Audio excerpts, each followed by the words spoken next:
Hey yo, it's your boy Monster Man Rocco. It's your boy Swagger Rock. This is Snack the Ripper. And you have to go, you don't know.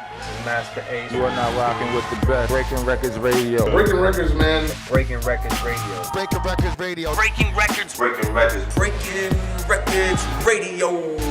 Let's go. Breaking Records Radio. Press 5 now, how you check Breaking Records Radio. Breaking Records, man. Radio is like the place to be. I don't fuck strange music, dude. And you know, so I kind of want to go back to one of my favorite songs of yours.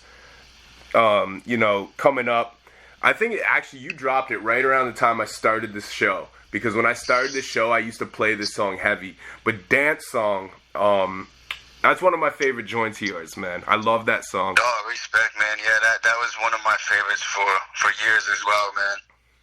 Like, just you embodied and captioned exactly what it is to be an artist with integrity from our generation who appreciates lyrics and struggles with not compromising that integrity. You know what I mean? Yeah, man. That basically just came from, you know, at that time I think it was like, I don't know if the trap beats were like just starting or whatever. I think they were, and it was like Rick Ross. What was that song called? I think I'm Big Meech. Like, it was a bunch of those type of like beats, like Lex Luger and all them, and it was like, and my friends were killing me, like, yo, you need to do something like this, you need to do something like this, and I was killing myself, like, trying to do it, and nothing just seemed natural, and I'm like, man, fuck, I can't do nothing, and then I just put that beat on, and basically just, like, spilled my whole feelings on the subject, and it turned out that way. So that was like another organic song, but yeah, definitely one of my favorites. Yeah, man, and I was curious too, like, because actually the way you just said it, like, you put that beat on, let it spill out, just organically, and I was actually curious, because, like, it just feels that way, but is that one of those songs you just wrote in one session, no thought, just how you were feeling kind of thing? Yeah, it was, man, and I'm pretty sure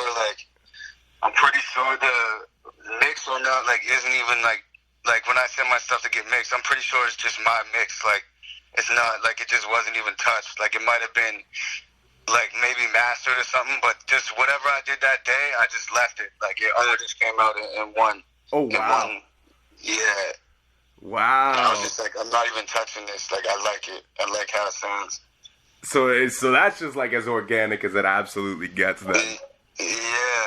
You know what? And I think sometimes too, like, you know, as MCs, a lot of times we battle with, you know, trying to be dope, and it's like, you know, like, I'm sure you can relate, but, like, you know, sometimes you'll write a verse in 30 minutes and it'll be fire, but then other times you literally sit there and spend like a month going back to this verse and trying to make it perfect and stuff, and it's like it Yeah, I've done both, but I think the quick one is usually the good one. Yeah. Cause like I spent months on some shit before, and it's just like, you know what I mean. At that point, it's kind of like you're overthinking it or something. Like, any of my best shit I've written super quick.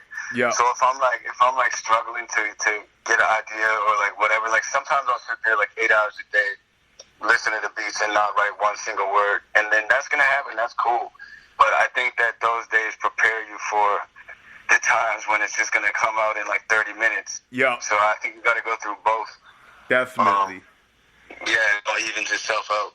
Yeah, definitely. And you know, it's funny too, because it's like, yeah, you'll spend all this time trying to make the perfect verse. You're like, yo, technically, this is the greatest thing ever. Look at the way I did these multis and the way that this entendre goes into this one and this line and stuff. You're like, this is a masterpiece of lyricism. And then you'll sit and write something in 30 minutes that'll be like the shit that everybody likes the most. You know what I mean? And that even it's because it's the feeling. It's because at that point you're going off the feeling, and that's what people relate to, is actual feeling, human emotion.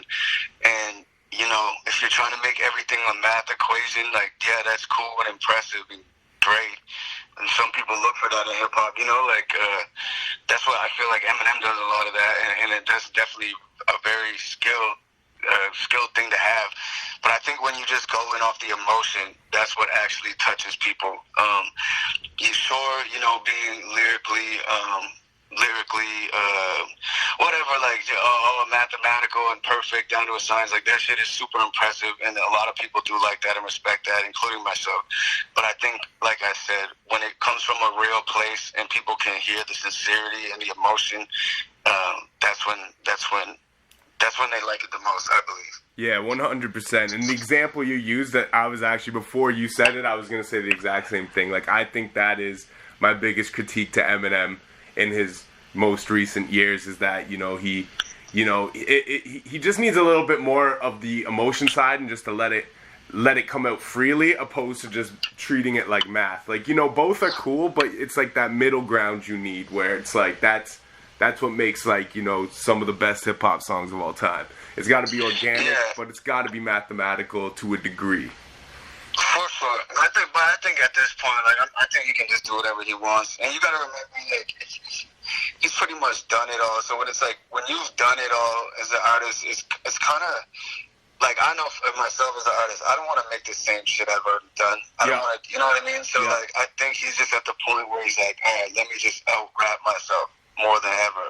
Like, I think that's just the direction he chose, which is cool, because he's already given us everything, So it's got to be tough, like, being that in the game that long, and you're trying to constantly do something that you haven't done before.